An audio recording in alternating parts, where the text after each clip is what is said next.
Coming up, Iowa City looks to gain a sister city. Then, Iowa's Attorney General is fighting back against voter fraud. And then, an update on an international conflict. All that and a profile on an Iowa House of Representative, important dates this week in history, along with making sure your facts are straight. Where nominees are on the campaign trail, the latest from polls, and something for you to consider. Good evening and welcome to The Update, your home for news and politics. From the local level to nationwide, we're keeping you up to date. I'm Jordan Tovar. And I'm Johnny Valtman. And Jordan, the school year, we're in full swing, elections coming up soon, and it can feel a bit overwhelming, especially with classes picking up, but I'm so happy it's finally cooling down outside. Well, yeah, Johnny, things might be cooling down outside, but things are starting to heat up around the local level, and we've got something here today at the local level that has international effects. Discussions for Iowa City getting a sister city has been going on since April, but now the city is really setting the wheels in motion with who the organizers are going to be. City officials have all had differing views on who that should be, however.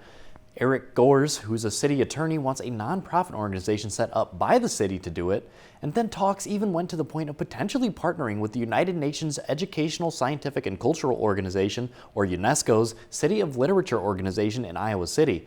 Mazahir Salih, the mayor pro tem, preference lied in creating an entirely new organization. Now, last week was National Voter Registration Day, and one group on campus worked to help ease the process for students. Hawk the Vote works to help students register to vote, informs them about candidates, and gets students involved in elections. And Johnny, temperatures might be cooling down around the area. Like you said, things are always heating up around the local level, but things are getting even hotter around the state. Yes, Jordan, and getting hotter around the state because with the election coming up, there is a big emphasis on avoiding voter fraud and, catching it and detecting it. And that's what we have at the state level. And that's where we're going to send it to Grace Lathrop, who has more at the state level. Thanks, guys. Iowa Attorney General Brenna Bird is currently in the process of prosecuting a non-U.S. citizen for voter fraud. 42-year-old Jorge Oscar Sanchez Vasquez was arrested on Wednesday for 2 counts of election misconduct. Although Vasquez legally resides in the state of Iowa, he is not a U.S. citizen. Vasquez did, however, sign a voter oath that says he is a U.S. citizen, which he later testified he knew to be untrue. He is accused of illegally registering to vote and illegally voting on July 16th in a Marshalltown City Council election.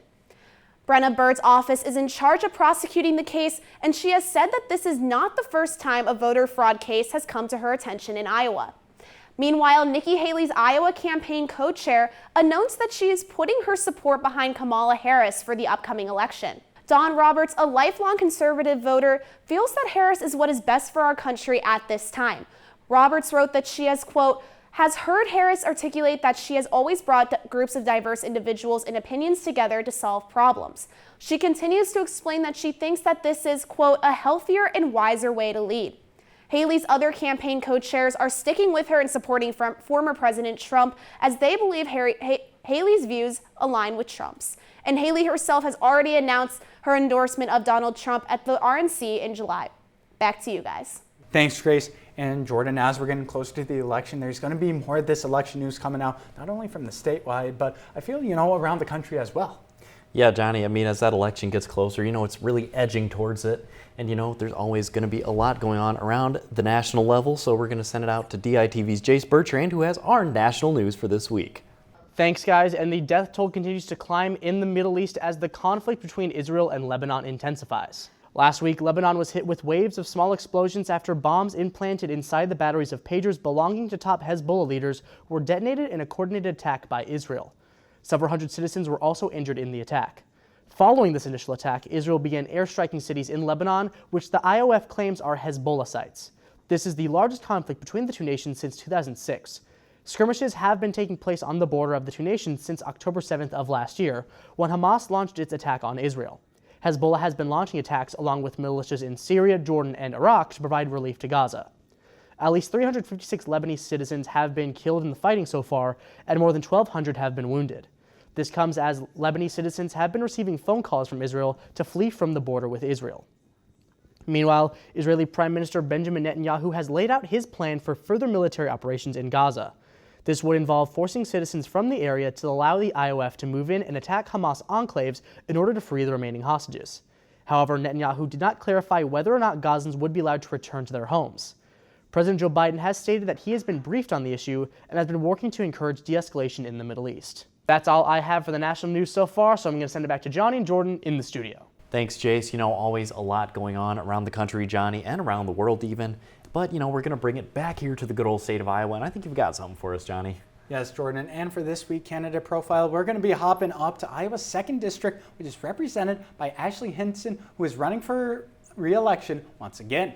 Hailing from Des Moines, Hinson was like us on the update as a student at the University of Southern California, where she studied broadcast journalism, and just 8 years ago she was working up the road as a news anchor for KCRG TV 9 in Cedar Rapids.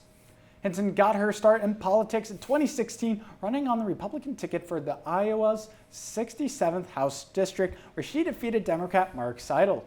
4 years later, she would take the next step up, running for Iowa's 1st congressional district, where she would defeat incumbent Abby Finkenauer in a tightly contested race during the 2020 general election. The state decided to redistrict in 2021, and in 2022, a challenger arose to Hinson and Democrat and fellow former KCRG anchor Liz Mathis. This time, however, things wouldn't be as close, as she would defeat Mathis by nearly 10%. Hinson describes herself as, quote, a common sense leader, unquote, and some of the main issues she has worked at while in Congress include improving child care access, banning federal lobbying to get rid of corruption, and trying to create opportunities for workers within her district. In November, she'll run for re-election against the Democrat nominee, Sarah Corkery, who we will be talking about next week. And Jordan, it's crazy to think that, we may be standing here right now, but a couple years down the line, who knows what life throws at us? We may be going to D.C. to be working for the state of Iowa. Yeah, so many different paths you can take in life, Johnny, with your career, even with something like journalism. And there's so many different paths that these nominees are going to be taking around the next couple months here as we get closer to election season, and we're going to send it out to Ryan Lynch, who has this week's campaign tracker. Thanks, Jordan. The Trump campaign is visiting swing states and attempts to secure electors where the vote could go to either party in November. The former president and his running mate, J.D. Vance, are in different states to reach more voters on the East Coast. Donald Trump is making visits to Pennsylvania and will return to Butler for a rally in early October. Vance is holding multiple events in Charlotte, North Carolina. He had 2 speaking engagements on Monday around the city in a swing state that awards 16 electors. Vance emphasized the border and the connections he sees that it has to other issues. Border invasion has made homeownership unaffordable for the majority of American families. And I happen to believe that we ought to have a president who says American homes go to American citizens, not to foreigners who don't even deserve to be in this country in the first place. With Trump and Vance on the campaign trail, Vice President Kamala Harris met with the President of the United Arab Emirates in D.C. Her campaign will resume with her next event also seeking wins in battleground states. Harris will be in Arizona on September 27th for the 2nd time since getting her party's nomination in August. The vice president is still calling for another debate with former President Trump. I would like another debate, so I'm hoping the former vice president will agree to that. But we have a lot more to discuss. Harris accepted an invitation for a CNN debate on October 23rd. Trump is still declining to debate, saying some states will have already started early and absentee voting by October 23rd. Now I'll toss it back to you, Jordan and Johnny. Thanks, Ryan. And Jordan, every week we like to look at the polls and see how it changes, because with all the events that can happen in the span of a week, those numbers can go up, down, and all around. So it's always interesting to see. Yeah, Johnny, when you're looking at the guy, I like to consider myself as somewhat of a poll watch expert here. So, you're going to send it to me here for poll watch. And the polls, they are a-changing, and they're going to keep fluctuating even harder as we enter a little over a month until Election Day in November. And it's not just the presidential seat up for grabs. There's plenty of state races going on around the country trying to decide which party is going to run Congress. Florida Atlantic University ran a poll dealing with this that said more people around the country are wanting Democrats in office over Republicans. However, this is a thin margin as they barely edge the Republicans out for the top spot. In another poll, this time done by George Washington University, it's a different story. The two sides are close. So close, in fact, that they're locked in a dead heat with each other for public opinion. Now, of course, I wasn't going to let you off the hook without a look at the presidential polls, was I? In a poll done by the Napolitan Institute, voters are said to prefer Kamala Harris to Donald Trump by a margin of 50 to 48%, showing shades of the edge-off that Biden and Trump were having with each other when Biden was still the blue option. Outward intelligence shows that Harris still leads, but by an even wider margin, gapping Trump by 6 percentage points. And you know, Johnny, I always find it so fascinating looking at these polls every week, seeing how numbers fluctuate. But what I find even more fascinating, Johnny, and this is something that never changes, is history. Yes, Jordan, and I am a history nerd. I love to read, love reading about just about anything that has to do with history. And this week in history, we have a lot to go on, so let's get into it. Because on September 24th, 1957, President Dwight Eisenhower ordered the National Guard to enforce racial integration of schools in Little Rock, Arkansas. Backlash from Southerners who were against racial integration saw demonstrators prevent African American students from entering their new school. Eisenhower used the Insurrection Act to use troops to perform domestic law enforcement as the National Guard cleared the way for the new students to enter the school unbothered. On September 26, 1918, the last major battle began in World War I in the Battle of Argonne. 1.2 million American, French, and Vietnamese soldiers made up the largest offensive in U.S. military history, easily outmatching the under 500,000 troops the Axis had. Fought on the Western Front, the attacks began by the Allies using over 2,000 artillery units to clear a path. Future President Harry Truman was part of that battle. The battle would last all the way until the armistice in November. Both sides took major casualties, with America and Germany having over 26,000 soldiers killed. An unknown amount of French soldiers were also killed in the battle. The Allies' swift and destructive push led to the Axis falling to surrender. On September 27, 1995, Palestinians took control of much of the West Bank. The Israeli cabinet voted to pull their military forces out of the West Bank, a territory they had been occupying for 28 years at that time.